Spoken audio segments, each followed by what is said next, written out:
Hidden in the oldest hotel in Texas, you find the oldest bar in Texas, which is also one of the oldest bars in the entire United States. The Menger Bar at the historic Menger Hotel in San Antonio drips with history and class, and it echoes the sounds of years gone by. The property actually opened in 1863.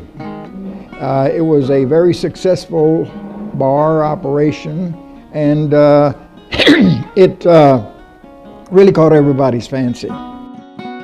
Even though it was built in the heyday of the Old West, one look at the polished wood of the Menger Bar tells you it wasn't a typical cowboy saloon. In 1877, there was a major uplift, I should say, of the attention of the bar. The owner at that time, the operator of the hotel, Mr. Herman Campman, decided he had a policy, or he had a thought that said, in order to have a successful hotel, you've got to have a successful bar.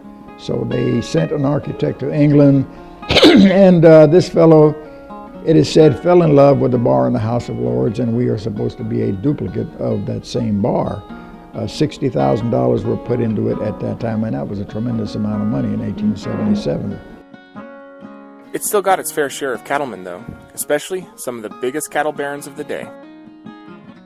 It is said that the most cattle deals ever were consumed in this very bar, not by signing contracts and attorneys, but by two cowmen, one buying and one selling, and a good shake of the hand, and 3 fingers of whiskey, and that's the way it was done those days.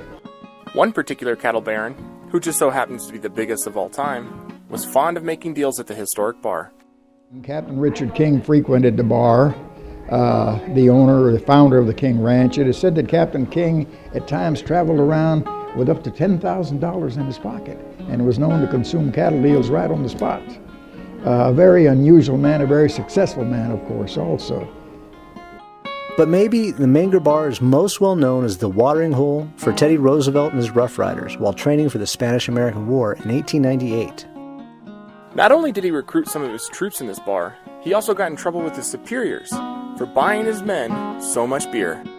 Because of its elegance and short distance to the Alamo, the bar has always been a frequent watering hole for celebrities, and they routinely stop in for a drink or two.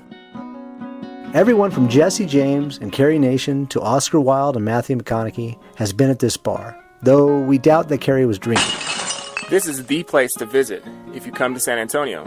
As a matter of fact, you shouldn't even come to this city unless you plan on stopping here. Sit at the bar, order a cold Lone Star, then kick back and soak in 160 years of American history.